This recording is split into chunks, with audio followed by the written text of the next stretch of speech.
ஜூலை 23 தமிழகத்தில் ஒரு மறக்க முடியாத நாள். மாஞ்சோலை படுகொலை.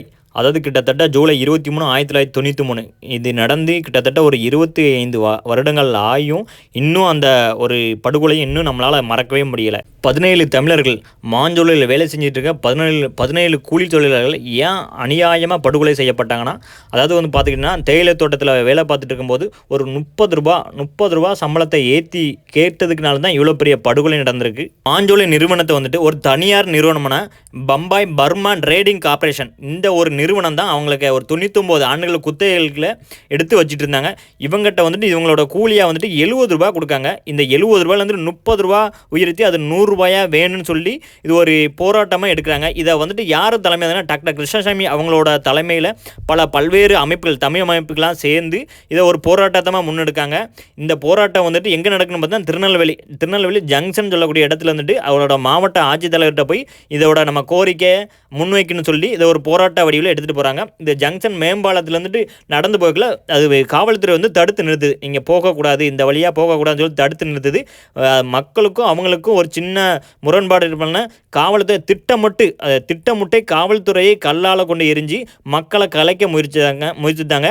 ஆனால் மக்கள் கலைய மறுத்ததுனால அது மிகப்பெரிய தடியடியாக மாறி அந்த மக்கள் எல்லாம் பயத்தில், எல்லாம் கூலி தொழிலாளர்கள், குழந்தைகள், பெண்களாக இருந்தவனையும் அவங்க எல்லாம் பயத்தில் என்ன பண்ணுறாங்களா, அந்த ஆற்றுலையும் குதிக்கிறாங்க, சில பேர் கீழே குதிக்கிறாங்க. அந்த மாதிரி இது பண்ணி கிட்டத்தட்ட ஒரு 17 பேரை பச்சை படுகொலை செய்ததுக்கு இந்த அரசு 11 பேர் நீரில், அதாவது தாமிரபரணி ஆற்றுல அடிச்சுட்டு போய் அந்த நீரில் மூழ்கி சாகிறாங்க. மீதமுள்ள ஒரு 6 பேர் பார்த்தீங்கன்னா காயங்கள், அதாவது காவல்துறை தாக்கியதில், கீழே விழுந்ததில் அந்த மாதிரி காயத்தில் 6 பேர் இறக்குங்க. ஆக மொத்தத்தில் 17 பேர், குழந்தைகள், பெண்கள், பெரியவர்கள், வயதானவர்கள், ஆண்கள் எல்லாத்தையும் சேர்த்து பார்த்தீங்கன்னா ஒரு 17 பேர் வந்துட்டு படுகொலை செய்யப்படுகிறாங்க. 17 பேர் இந்த மாஞ்சோலை தோட்ட தொழிலுக்காண்டி உயிர் நீத்து இன்னும் 25 வருடங்கள் ஆயும் அந்த மக்களுக்கான ஒரு நிம்மதியோ, மக்களுக்கான ஒரு வாழ்வாதாரமோ இன்னும் அது கிடைக்கல. கிட்டத்தட்ட பார்த்திங்கன்னா 99 ஆண்டுகள் அடையலை. நான் அடையிறதுக்கு ஒரு 4-5 வருடம் இருக்கலே. அந்த மக்களை வந்து கட்டாய ஓய்வு பெற சொல்லி கையெழுத்து வாங்கிட்டு இருக்காங்க. அது போக பார்த்திங்கன்னா அந்த மக்களை வந்துட்டு ஊரில் இருந்துட்டு வெளியேற்றுதாங்க. இதுக்கு பல்வேறு அமைப்புகள் எதிர்ப்பு தெரிவிச்சுட்டு இருக்காங்க. இது என்ன, அதுக்கு மேலேயும் பார்த்தீங்கன்னா இந்த மக்கள் ஒரு கோரிக்கை வைக்காங்க. அவங்க என்ன கோரிக்கை வைக்காங்கன்னா, இதை வந்துட்டு தமிழக அரசே எடுத்து நடத்தன்னு சொல்லி கோரிக்கை வைக்காங்க. பல்வேறு தமிழ் அமைப்புகளும் இதற்கு ஆதரவு தெரிவித்தாங்க.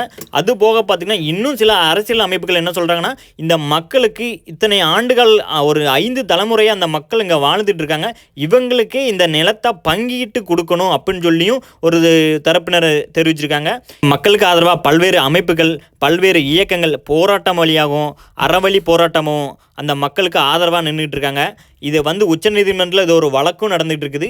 இதுக்கு முழுக்க இது தமிழக அரசு கையில் தான் இருக்குது. தமிழக அரசு தான் இதுக்கு ஒரு நல்ல முடிவு எடுக்கணும். அரசு கண்டிப்பாக இதுக்கு ஒரு நல்ல முடிவே எடுக்கணும். ஏன்னா ஒரு 17 தமிழர்களோட உயிர் நீத்ததுக்கு இது அவங்களுக்கு ஒரு விடுதலைக்கான ஒரு இதாக அமையும்னு சொல்லிட்டு கண்டிப்பாக இதுக்கு ஒரு நல்ல முடிவை தமிழக அரசு எடுக்கணும்னு கேட்டுக்கிறோம்.